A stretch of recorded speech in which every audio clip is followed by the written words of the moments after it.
Cool. So good to see everyone. So I don't know if you can be seen in any of these videos. Hi. Okay. Sorry, there's a lot going on here. We apologize. We have like a lot of devices. It's pretty cool. Okay. Thank you guys all so much for coming out. We want to talk about a topic that is near and dear to my heart, and I know Sarah's. She's a fan of the topic also. Before we begin, I just realized after we prepared this topic, today, I'd be remiss if I didn't give the state of Israel a happy birthday. Starting tonight, Israel is transitioning into its Independence Day, Yom HaAtzmaut, and a very special day indeed in Israel. They celebrate, and we really should talk all about it. I was thinking maybe next week will be a belated birthday party. I know, it's sometimes we forget. We're well intended, but sometimes we forget birthdays. So maybe next week it might be fun to talk about Israel and the miracle of the state of Israel and what a special place it is. So God willing, next week we'll give Israel its proper due, and that way you get to celebrate Israel's birthday twice. Yeah, we can also validate belated birthdays. Yes. I think they're so underrated, but you get to celebrate your birthday again. What could be better? Right. And we celebrate our Hebrew birthdays and our English birthdays, so it's like double. And the time in between. And actually, one year my birthday was on Shabbos, on a Saturday, and I wanted to, I didn't want people necessarily to, go on and write happy birthday on Shabbos on my account. So I moved my birthday up that year to the day before. So I got a lot of love. I got love three times. One for my fake birthday, one for my real birthday, and then my Hebrew birthday also, which is also a real birthday. Anyway, so happy birthday, Israel. Today it was Memorial Day, which in Israel is a very intense day. And, what we teach tonight, God willing, should be in the merit of all of those who have made the ultimate sacrifice for the Jewish people. So we have a place to come home to, the state of Israel, people who paid, again, the sacrifice. Their memories should be for a blessing. And God willing, our learning should be in their merit. So I wanted to just kind of introduce, before we kind of dig into, the main topic, is a cool idea that I found actually during this time of year between Passover and Shavuos. And by the way, I'm just happy. It's ironic, again, we're talking about like technology, but we have a lot of devices here on Sarah's Facebook, JewPro Facebook, Instagram. So it's a lot of screens where I can just look at myself and admire my flow. My hair is just like, it's really special. And when you combine quarantine with not getting a haircut in this time, it's just pretty awesome. So I think I saw Moshe earlier. Was he here? Okay, well, I'm going for how Moshe's, he can get his hair really nice. That's my hope. Anyway, I digress. It is a custom this time of year. It's a custom to study Pirkei Avos, which is ethics of our fathers. And there's an idea that I saw today that has, I think, a lot to do with our topic tonight, which is how to build relationships with our phones. And the Mishnah famously says, you might have heard this, but Hillel, the great Rabbi Hillel, said that if not, im lo achshav ein masai, if not now, when, right? And what does that mean, right? So there's a number of things that could mean. I think the most simple level is when you want to do something in life, it's kedai, as we say in Hebrew. It's a good idea to do it now, because if you don't do it now, there's no saying when you will do it. Maybe you'll never get around to it. You never know what can happen in a person's life. And essentially, okay, sorry, my little dude's just walking by there. Okay, essentially, I'm just distracted. Okay, sorry. You never know what's going on in life. You never know where you'll be, tomorrow, in a year, 2 years, 5 years. You never quite know. And the reality is that it's a good idea to do it now. But I saw a different idea today. It's obviously related, but if not now, when? Meaning, if you're not in the moment now, if you're not present now, if you're not in the zone now, like, when will you ever be, right? Yeah. So if we're all distracted and scatterbrained and, all over the place and responding, my smartwatch is buzzing me and my phone and then my iPad and emails even dinging. I just recently got an Apple. Thank you, Jacob, for telling me the right thing to get.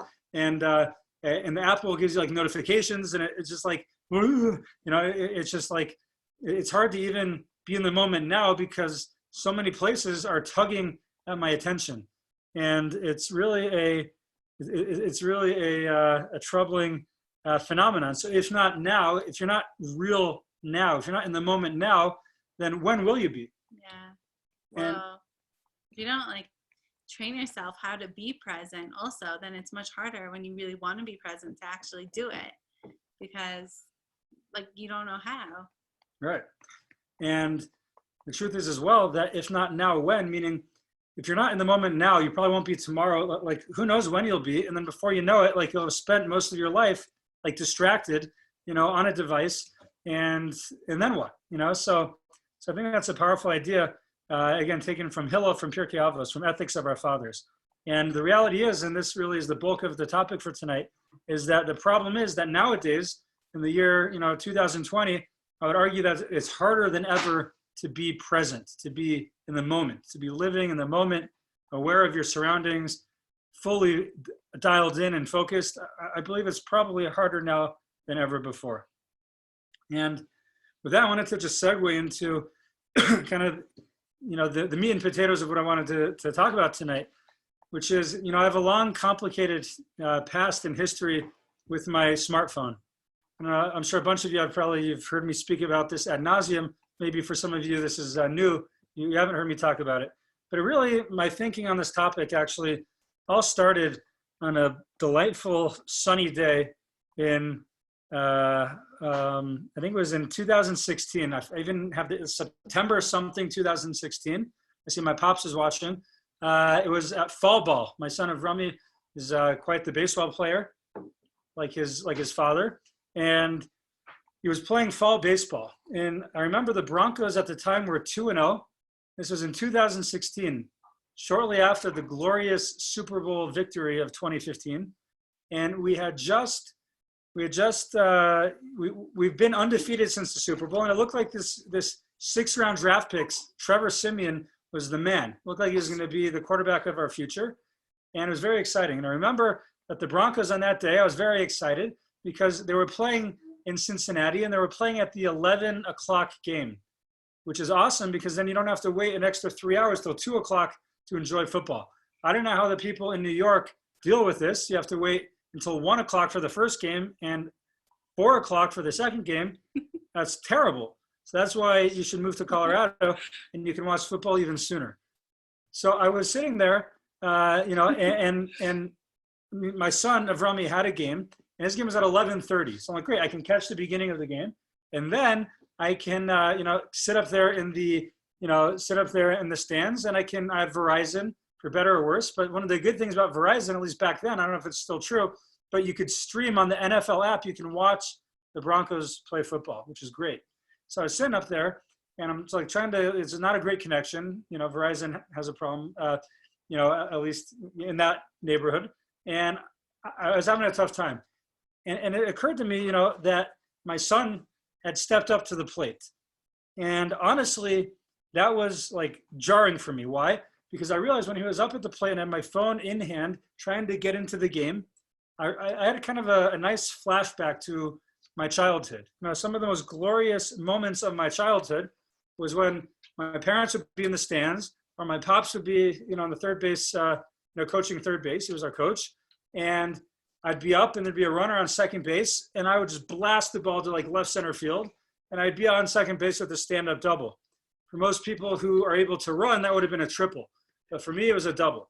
And I looked over, and my pops was proud. He was clapping for me. I looked up, and my mama, she was clapping. And it felt great. And then one year, actually, my grandfather, Saba, was up in the stands, and I actually went deep twice. Back-to-back at-bats. Can you just explain what that means? Okay, it means I was batting, and the pitcher made the mistake of throwing it in my wheelhouse, and I swung, and the ball flew over the imaginary fence. There was not a fence yet at the school, but they would later build a fence, and I have the distinction of hitting the first ever home run at Denver Jewish Day School, formerly known as Rocky Mountain Hebrew Academy. So my grandfather was there. He saw me. He was very proud. It was very special. And then I had like a very chilling thought. And the thought was, what if in these big moments of my childhood, my growing up, what if in those moments when I swung, what if what happened was, I got on first base. I'm proud of myself. I just got an RBI, and what do you know? My dad's up there like looking at his phone, didn't even notice it. Someone has to like elbow him, like, Mike, your son just got a hit, got an RBI. And if you wouldn't have like noticed it, that would have like broken me, right? That would have been very difficult to connect to process as a kid. And I realized like I was at risk at that day in September 2016. Like that could have happened to me. I could have been the offender there, and my son could have had a great moment. At that point, he wasn't quite the athlete he is today, so it was unlikely that would have happened. He would have got a hit. I'm joking, but that would have been a terrible thing if that happened. And I realized like something has got to change. This is not okay. My reliance on the phone, my addiction to the phone. Nothing terrible, but just constant checking, constantly thinking there's something I'm missing, constantly responding, to a notification. And I realized that something had to give. So in the meantime, by the way, Sarah, she's a sport, she's super patient with me and everything. She's awesome about all this, and she didn't even get a smartphone until about this time, probably, right? It was quite recent. We got the smartphone. Yeah. Okay, so that we fast forward now, a number of months to Passover of 2017, about 3 years ago from where we are right now. And I made this whole calculation. I wrote these impassioned blog posts. Speaking of which, by the way, I recently took up blogging again, wolfwisdom.com. You should check it out. Yet? It is live. I posted something today. Brand new. A lot needs, fixing still. But I realize I like writing, and I should write, and if anyone reads it, it's great, but it's just good to write. So that's just a side point. But I wrote this impassioned blog about my issue and how I would liberate myself from the shackles of my phone. Can I just question? Yes. Are we gonna touch on hobby time tonight? Sure. Yeah. I mean, I think that ties in. Yeah. Just why did he start writing? I started painting also again. And it's one of the things that we've learned from these books is how to make time for your hobbies. You should show them your painting. Yeah. You should put it on the blog. Oh. Sarah, it was great. She asked me, she says, I want to paint. Bring me something. So what did I do? I brought the painting or the thing? The painting. Yeah. You want to get it? Okay. It was great. So I'm like, I don't know what to bring you. Like, what am I supposed to bring you? She just did anything. So I'm like standing in the bathroom. I don't know if I was like brushing my teeth or something. And I brought the first things that I found, which are, as you'll be able to see in this beautiful picture. There it is. There it is. Show all the cameras. Okay. It is, I think it was like nose drops, deodorant, in Denver, and a clock. So those are the most random things I could think of to bring. Maybe next time she'll be more specific. I don't know. But so at hobby time, I started writing. She paints. We're connecting.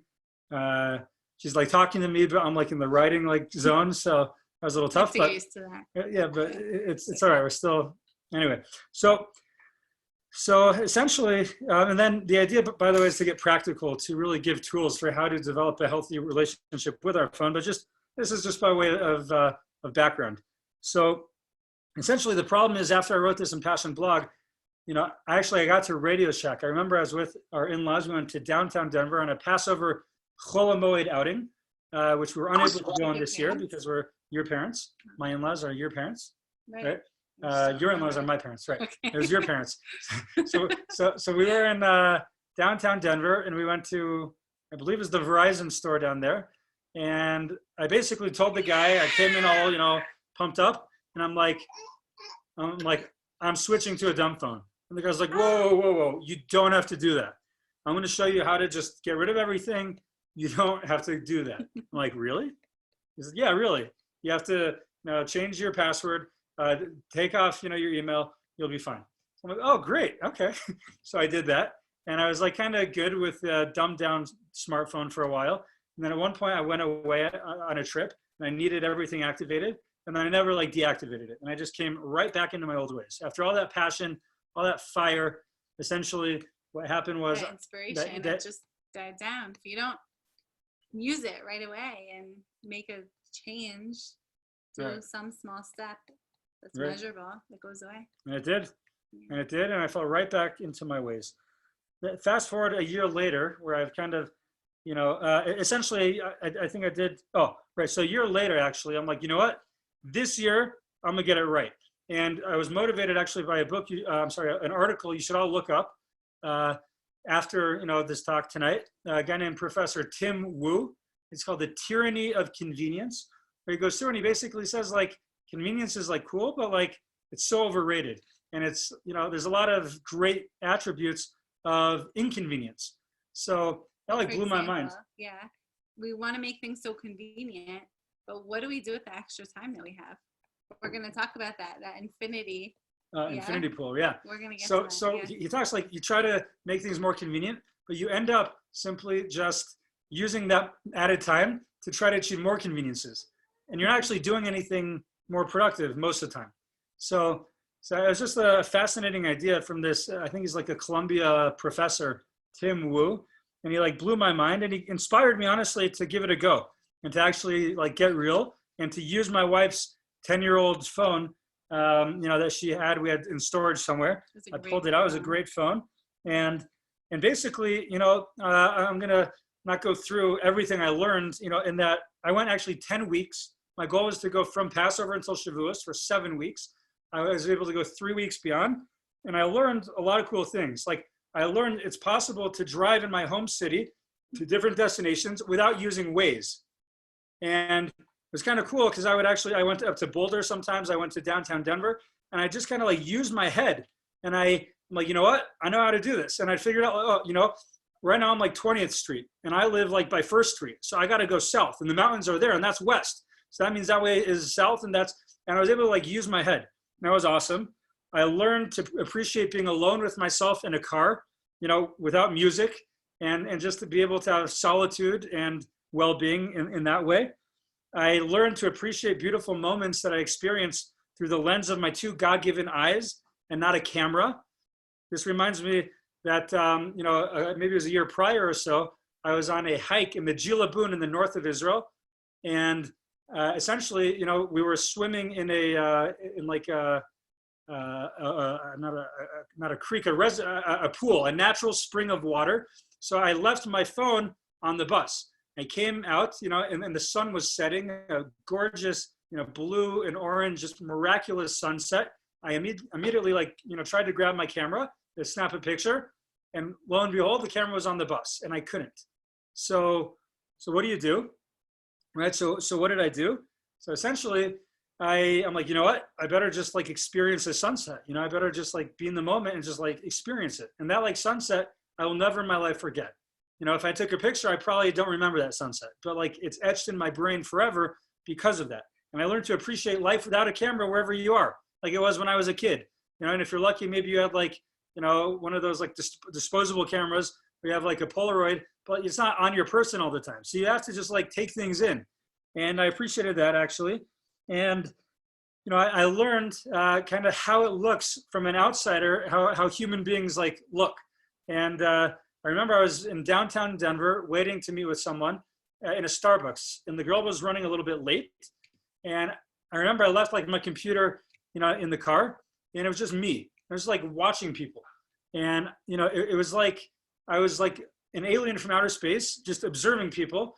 You know, the person ordering had, you know, this in their hand, you know, they're talking, you know, not even like looking at the person. The person waiting for the coffee is like this, you know, the person who was next in line looked at it, put it in their pocket, and like 30 seconds picked it up again, you know, and then the 3 or 4 people at the other tables in the room had this on the table. And I would think like if I were like an alien from Mars, like I would assume that this is like our battery and you need it within, you know, like, you know, a foot of your person, and then you can like move. You know, one person I remember after I got their coffee, their phone here, coffee here, walked out, like they kind of like chest bumped the door and they just bolted outside. I prayed under my breath that this person should be safe when they cross the street. And I realized like I'm not judging them, God forbid, because I'm the same way.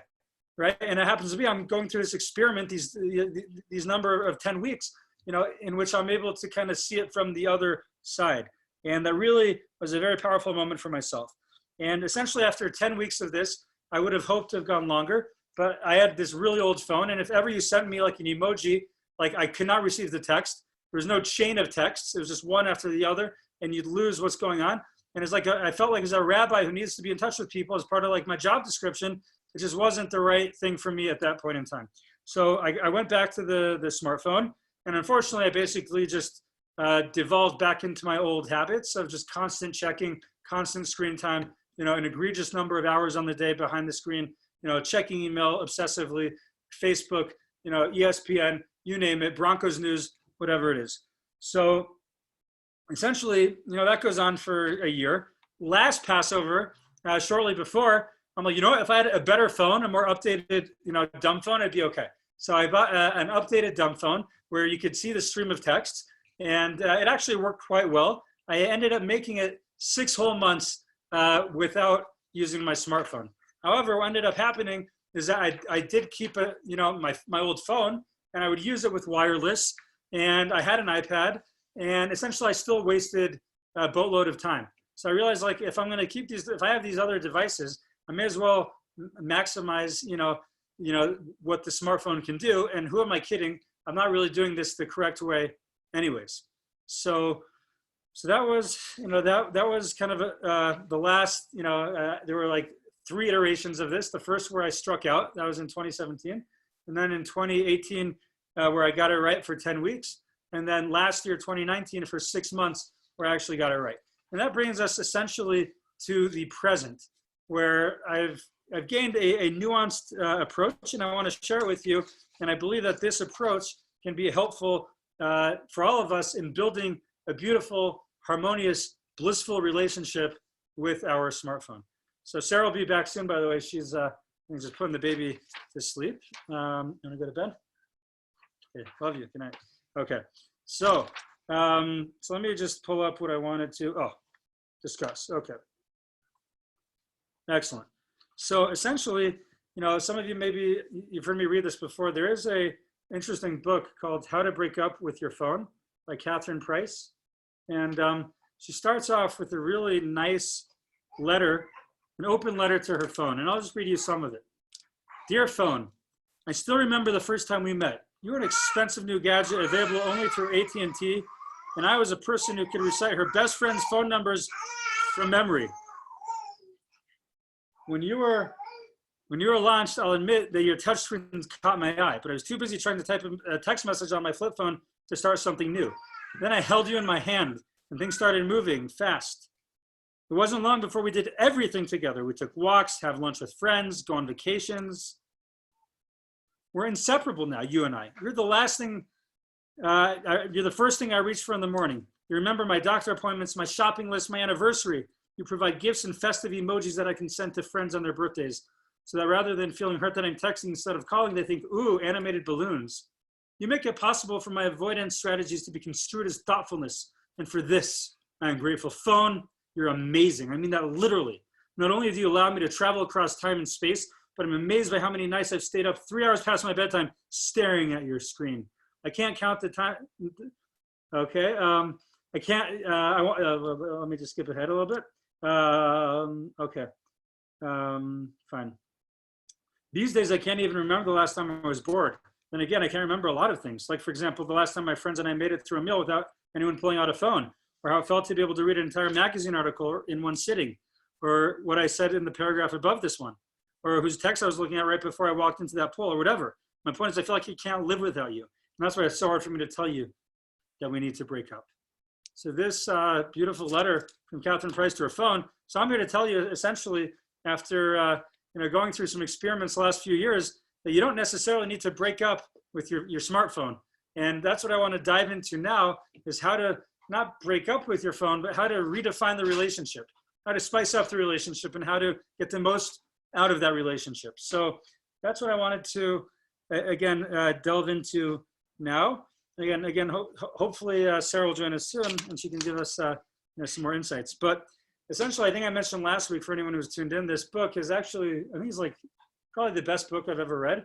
I find it like life-changing. The book is called Make Time by this guy, Jake Knapp and John Zaretsky. And I'm going to give a lot of just tidbits from their book and advice for what's made a massive difference for myself in re-understanding and redefining this relationship I have with my phone. So they go through, and that's what we'll do kind of for the bulk of, for the rest of the time tonight, is simply go through some of these strategies that they suggest, and I can share how it's helped me. So essentially, what they discuss is, you know, and it's interesting reading this book. We're coming from different perspectives. You know, I'm like a rabbi. These guys are like in Silicon Valley, you know, working for big tech companies like Google and YouTube. And the guy writes, it's like I could have written it myself, but the guy writes, he says, quote, "Every day I realized I was reacting to my calendar, to incoming email, to the infinite stream of new stuff on the internet. Moments with my family were slipping past me, and for what? So I can answer one more message or check off another to-do?" And he writes essentially that his turning point was kind of like what I said, a different version of my story when I was watching my son play baseball. He was in the living room, his son was playing trains, his like 4-year-old kid. And he says basically like, "Daddy, what's so interesting on the phone? Is it like more interesting than me?" You know, he said something along those lines. And from that point, he just like flipped out. He's like, something's got to change. And he basically altered his entire habits, you know, with his phone. And that's what we're going to talk about a little bit tonight. And that kind of was what led to the production of this book called Make Time. So he basically says, both of these authors, again, Jake Knapp and John Zaretsky, they say that there's two powerful forces that compete with our time in the present day, in 2020. What they define as the busy bandwagon and infinity pools. So you have the busy bandwagon on one hand, trying to get our time, and infinity pools on the other.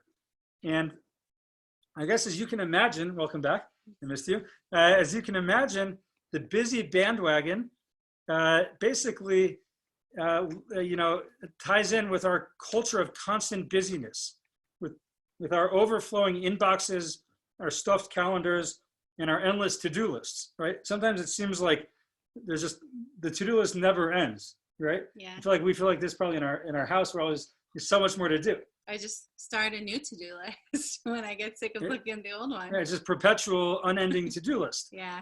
I feel like there's two categories of this. There's the busyness that you have within yourself, and then there's the busyness and how it reflects in your relationships with others, that it's become kind of like a trend and the cool thing to be busy.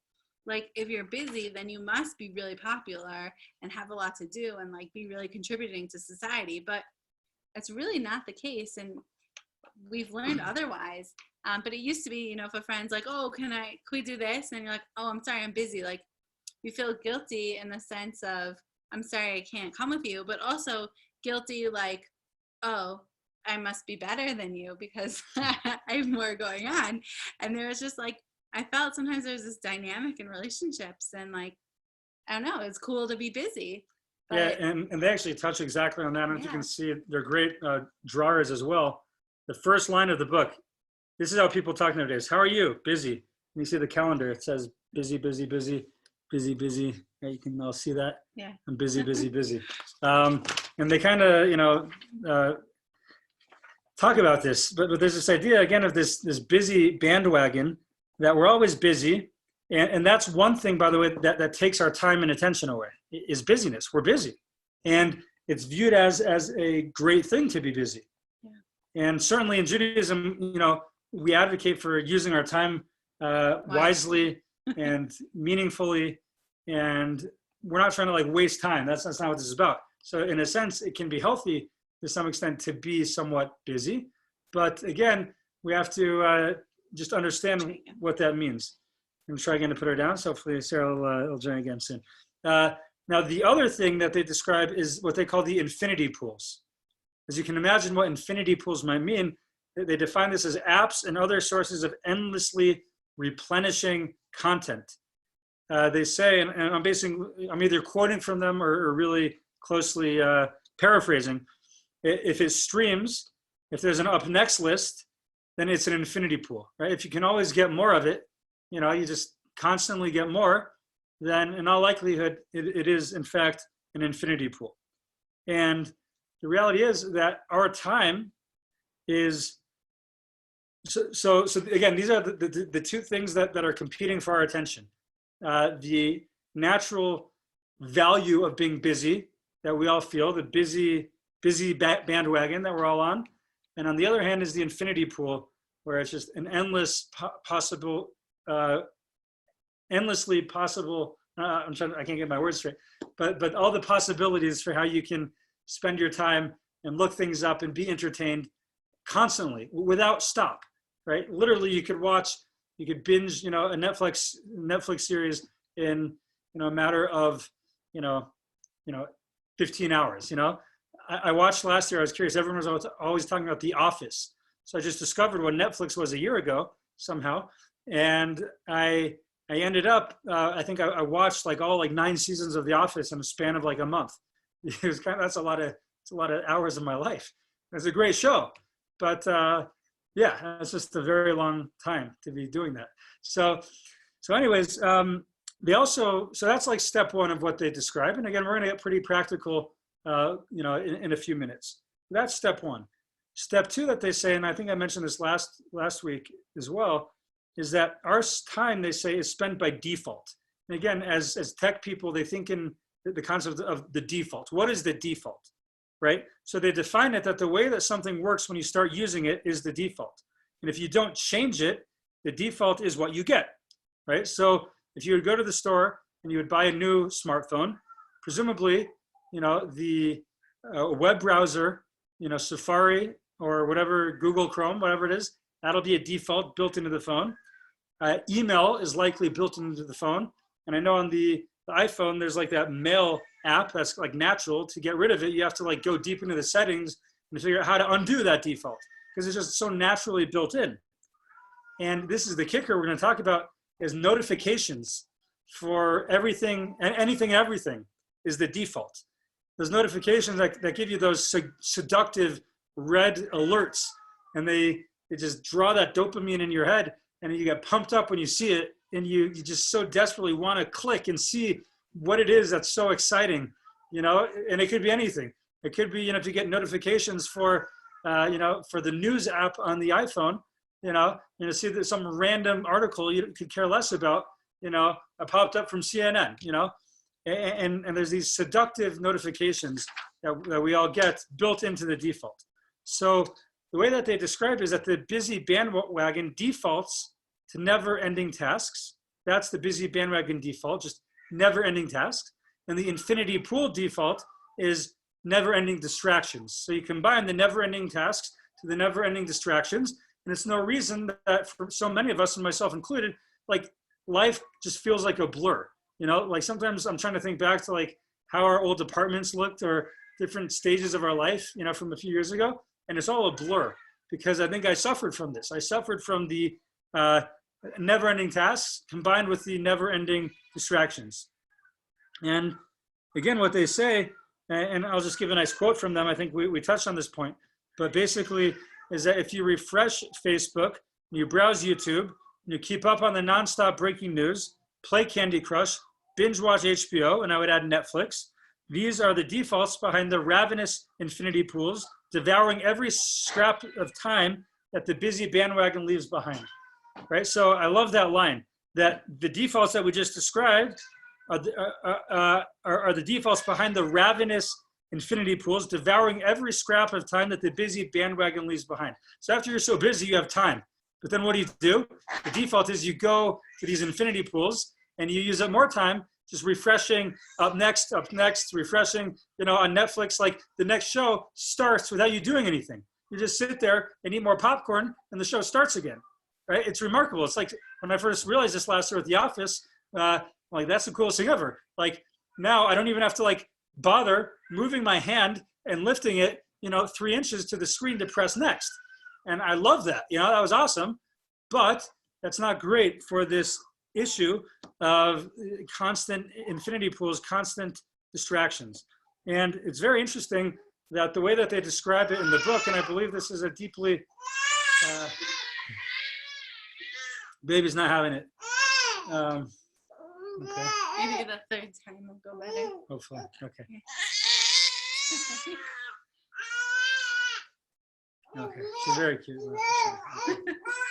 Sorry, I just what, something I've learned in all my books also that I've been reading up on, in this quarantine is that multitasking is actually impossible. So if you're like doing one thing, and that's the problem with all this, by the way, right? You're doing work, right? You're typing something up, a report or a proposal, and then you get that notification, and then you look at it. So what that does to your workflow is like devastating because our brains are not wired to multitask. That's not the way that they developed. That's not how our brains operate. So that's what I'm working on right now is the beautiful baby and trying to remember what I'm saying. But she's so cute and I would like to look at her and pinch her cheeks. Okay. Yeah. Okay. Anyway, so the next point again is that, and this is what these guys say, and it's a deeply Jewish idea, is that willpower alone is actually not enough, to overcome the temptation of these infinity pools, of the busy bandwagon.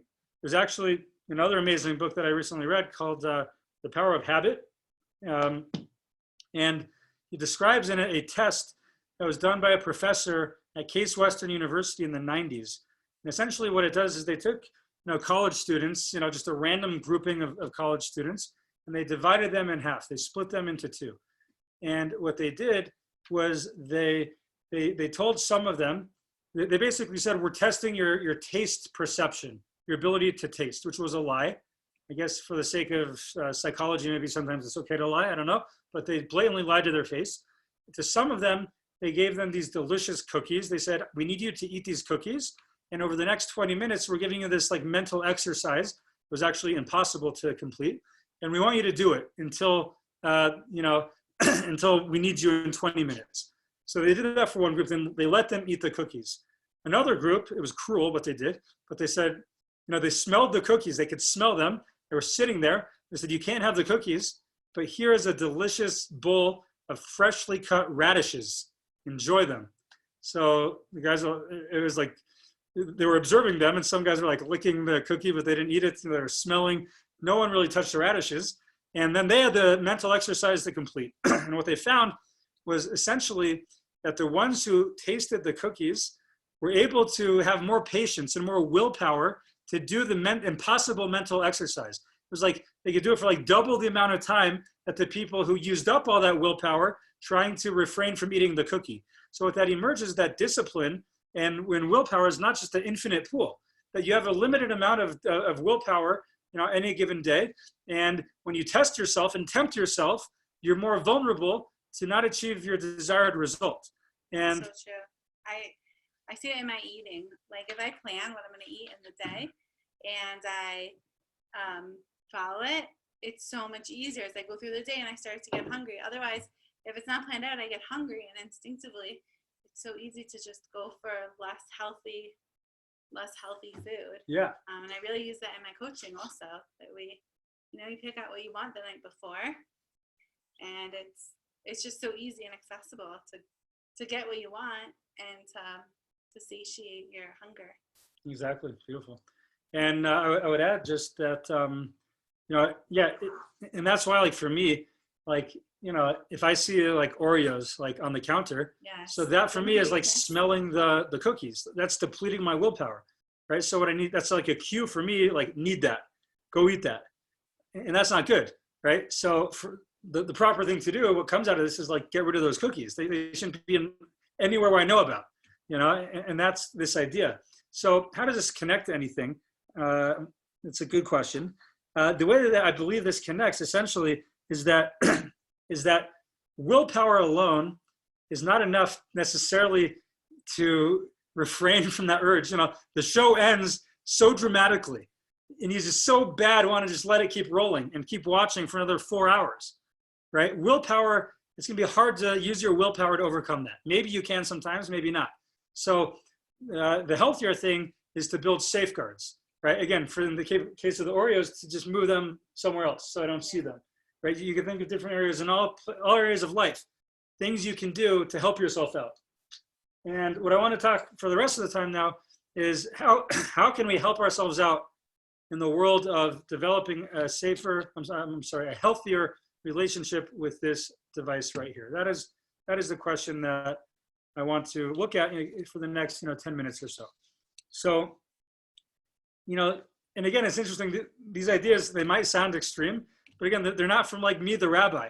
They're from these like Google guys, these techie guys in like Silicon Valley.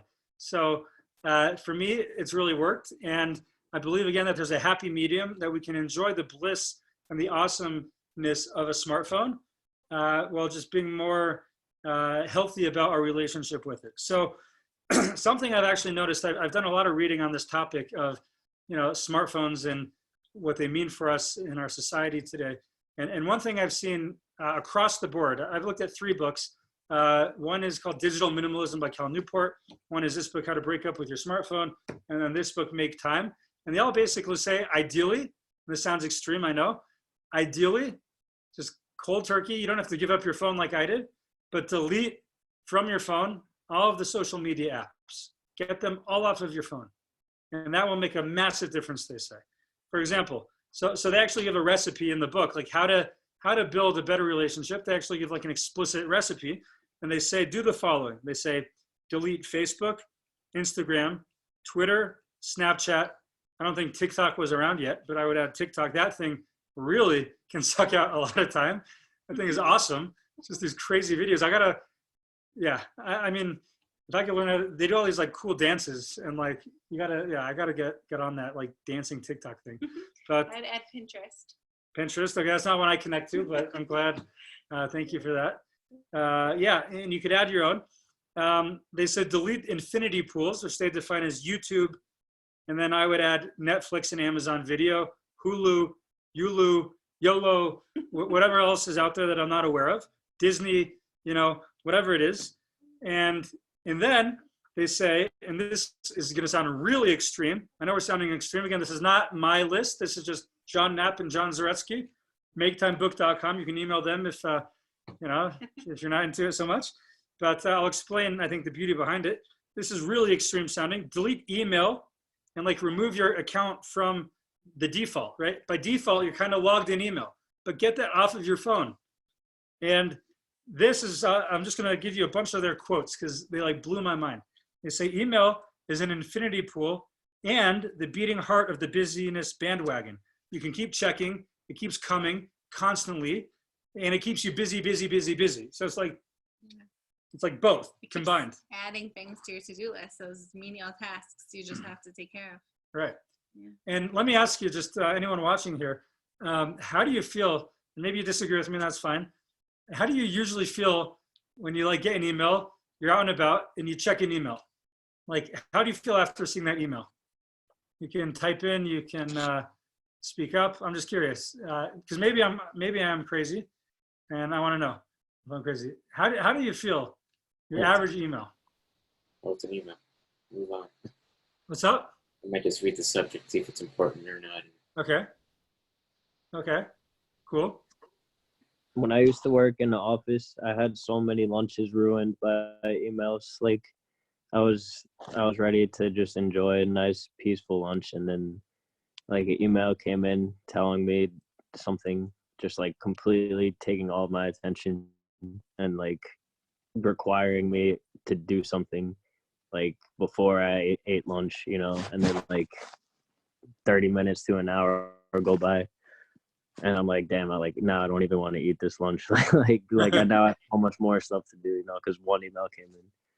So beautiful. Yeah, for sure. And I'll just point out, some of you may have seen, I was checking this thing, ironically. I wanted to see if anyone typed questions on Facebook. So I promise I wasn't being a horrible, horrible hypocrite. But Austin, that's kind of how I feel about it. And almost always I feel stressed. I'm out somewhere and I see something, it needs my attention. Now, how often you're standing somewhere, you're checking somewhere, and you type out, a detailed response on your phone that is adequate in getting back in the appropriate way. It's rare you can actually do that. So true. So then it's like taking up mental space in your head. You got to do this in order to do. Mm-hmm. You have some stress, and it's just like, for what? Yeah, it's interesting. On the flip side, we went for a walk today, and I was thinking before we left, I'm like, oh, I need to grab my phone. And in the meantime, I also had to get my water bottle and sunglasses and sunscreen and make sure all the kids had their helmets and things. And we come back from the walk, and I'm sitting feeding the baby, and I hear my phone ring. I'm like, oh, I forgot to take my phone on the walk. And I don't know, I just think it's great, like, to have such disconnection. In the meantime, I did have some messages that I probably should have seen. But it was also just so nice, like, not to worry about it. It felt so carefree, like being in the present. Yeah. It's kind of like, you know, I don't know who here has experienced like a real Shabbos, right? A Shabbos where you really disconnect from everything. That to me is one of the most beautiful things about Shabbos is that window in time where you just, everything, you just shut it down and you disconnect for the sake of connecting. And we have that, which is beautiful, but like, I want more of that, you know? Yeah. And I need more of that. Saturday night, I don't want it to end. I'm not ready to go turn on my phone and start the week again. Right, so some of these ideas can help us bring elements of Shabbos into our week as well, elements of serenity in our week as well. And just to give a few more ideas, you know, and this is interesting, by the way, what they say about email, because it sounds kind of extreme. And the default of work environments nowadays is just you're expected, and Cal Newport writes about this, no one ever agreed to this, right? It was all kind of just forced upon us. We as a society never agreed, like, yeah, I want to be, you know, accessible around the clock, you know, to always be working, even from home, even at, you know, 10 o'clock at night. You know, no one ever agreed to this, but that's what the default has become due to the creation of the smartphone. And no one ever like actually thought it through or conducted studies about it, Cal Newport says, before it happened. It just happened, and now we're reacting to it. And he says in the book of Make Time, these guys say that it is anyways not so helpful. I'm sorry, no. What they say is that what happens, I love just the way that they write. They say we check our phones to catch up, but the result is usually just a reminder that we're falling behind. So true. That to me just resonates, you know, like you see, oh yeah, I got to get to that later because I don't have time to do that now because I'm doing something else. I'm so busy, you know, and to adequately respond, right? You can't do that right now. So it's just a reminder you're behind. Then they say every time you check your email or another message service, you're basically saying, quote, does any random person need my time right now? I'll stop what I'm doing right now to put other people's priorities ahead of mine, no matter who they are or what they want. So that's, again, we have to balance, like we need to be empathetic, caring people, ready to jump to help. And I don't mean, God forbid, to undermine that. But that is essentially what you're saying. When your kid is talking to you, your spouse, your partner is talking to you, your friend, whatever it is, and then you just pick up because someone from somewhere in a different time zone, you know, happened to email you at that moment. So it's just crazy how we relate to that. Okay, so, and then they say, again, it sounds extreme. They say to remove the web browser, the Swiss Army knife, they say, of distraction. And again, so the web browser, to remove that from your phone, which is the Swiss Army knife of distraction. And they point out that it's very difficult because by default it's on and you have to go into the settings and figure out how to do that. And then they say, this is kind of nice, and this is, I think, where I went wrong last time, like keep everything else. Okay, everything else is probably great, right? And this is kind of what I missed last time. And we'll get a little bit deeper into this shortly. But then they say if like you're working on your computer, then when you need to like do work, you're writing a proposal, you're doing something that doesn't involve like an email, log out from all of your social media, make it harder, right? Make it so that you don't have to use up as much discipline, make it harder. So you should log out of all of your devices, you know, log out on all the, you know, your email, your social media. There's an app I just got called Freedom, where you can actually block everything from a window of time where you want to work on particular projects. Called Freedom, is tremendous. And then the next idea they give, I really think is, it like really blew my mind. And it's so simple, and I never thought of it, and I never did it. But it's the most basic one of all. And they said that even if like, let's say everything we're suggesting is like way too crazy, and like you're not down to do any of that. So consider for a minute with, you know, to get rid of your notifications, right? By default, pretty much every app notifies us. you know, when you get a new app, it says you want to be notified. And often we say yes, sometimes we say no, but so many things notify us. So if you simply, you know, I never thought, you know, I started listening to this advice by getting rid of all the notifications like 2 weeks ago. And I genuinely feel at the end of the day, like 50% less stressed than I did 2 weeks ago. And essentially, you know, I have this beautiful thing, the Apple Watch, which constantly is buzzing me. And again, I said earlier, I'm singing it on the computer, sing it on my iPad, sing on my computer, everywhere. You just go, I just kind of lose my mind. And essentially, the way that they describe this is that this line is just tremendous. They have a few tremendous lines about this. They say, notifications are not your friends. They're nonstop attention thieves. And then they say, by turning off your notifications, you'll be teaching your phone some manners. You'll transform it from a nonstop blabbering loudmouth into a polite bearer of important news, the kind of friend you'd actually want in your life.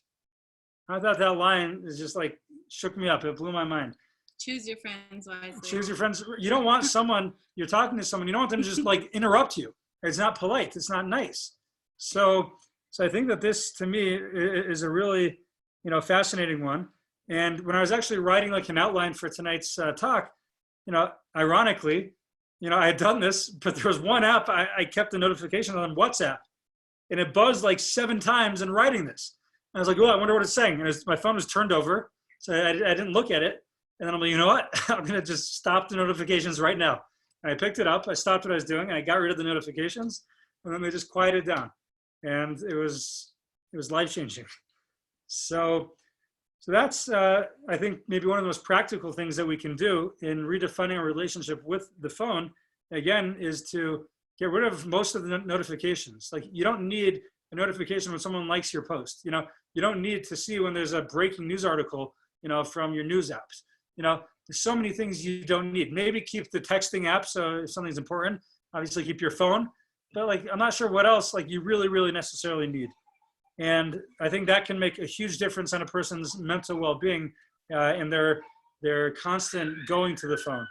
It so relates to just living consciously and, you know, choosing what you want to do with your time and scheduling your time and putting things in different block periods and being able to focus and really be mindful on one thing at a time. Like, it's impossible to do that normally because like all these things are just waiting at our fingertips. Right. Yeah. Again, yeah, this guy Cal Newport just writes in both of his books, Deep Work and Digital Minimalism, that what happens to people, he says in science, they actually have proven, like, again, if you're in if you're in the zone, right, and you're working, and then one email check, one anything can get you out of that and take you another 20, 30 minutes to get back to where you were before that interruption. So it's really, like trying to get the baby to fall asleep. One thing, you just have to start all over again. just, yeah, one little movement, it just starts all over, a whole nother process, right, as you've seen tonight. So again, these are just some things we're gonna end shortly, but essentially, they also just advise to avoid the morning check-in, right? How many of us, the first thing that we do every morning is just check the phone, see what we missed overnight. And what I found for myself is just a great way to get stressed out before the day even starts. Sure. And so to skip that, you know, and if you need, turn that freedom app on and just block yourself for like 2-3 hours in the morning, you can just start the day how you want to start it on your terms. One more really cool idea that Danny taught me about was a crater idea, that you might think, oh, I'm just gonna post one thing on Facebook, let's say, or Instagram, and that's it, 90 seconds and I'm gonna be done. So what happens? We do that, and then half hour later we go check, oh, I wonder if anyone liked it, I wonder if anyone saw it yet, and we check and we check and we check, and that 190 seconds, like, we're digging a hole of time for ourselves that we end up spending a huge amount of time on this 90-second post, which we don't have to. And even if, you know, it's not a bad thing to post, but just be conscious of, you know, when do I want to check it? How many times do I want to check it? Maybe if you wait longer, you'll have more likes. So just be aware. And that point, right, that they bring out in the book is that apparently there's this place in Arizona called the Meteor Crater. And apparently, like, this meteor, you know, it was like, 150 feet wide, at some point crashed into the Earth's surface, and it created a hole, a crater, the diameter of 1 mile. So from that 150 feet wide rock, that's a big rock to crash into the Earth, obviously, but a mile is a lot bigger than 150 feet. Right? So from that little bit of rock came a much bigger impact. And that's this idea, right, that one 90-second tweet can devolve into an hour of your time. Again, like you're saying, you go check the likes, but then you saw all this other breaking news that just happened. And then you're spinning. And then 20 minutes have passed, right, from that 90 seconds. Yeah. I think the basis of this is really that our time is just so precious, you know, and as we can see during Corona, especially with everything going on in the world, and we want to use it properly. And properly doesn't mean necessarily staying busy, but it means using it, like we said, wisely and being smart about it and thinking, how do I want to spend my time? What are my priorities?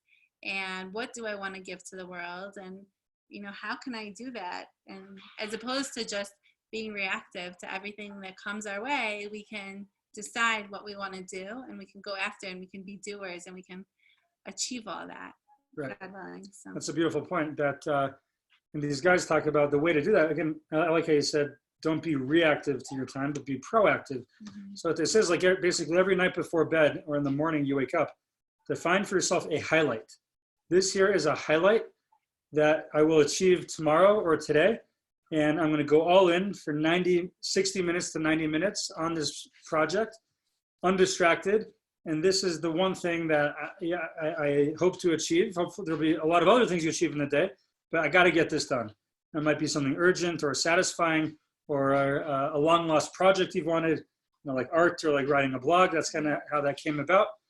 These hobbies that we're pursuing, and to identify in a proactive way how we use our time. I think we talked about this last week as well.